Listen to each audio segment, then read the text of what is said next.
Does anyone know what a formant is? You know, who'll know? Tell us, Mr. Audio.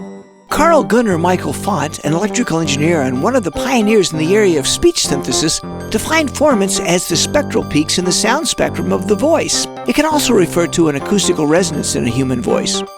Formants, like harmonics, are generally present in a series, with the lowest frequency formant F1 and the next highest frequency formant F2, then F3, etc. Formants create the timbre of a voice, a musical instrument, and other sounds. Because of this, the analysis of formants is essential for voice prints to positively establish the identity of a voice.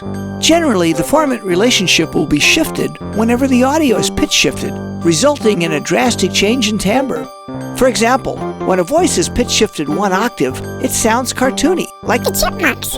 However, some signal processing plugins allow pitch shifting while maintaining the formant relationship, so that when a voice is transposed within a fairly broad range, the result still sounds like a human voice. Thanks, Mr. Audio.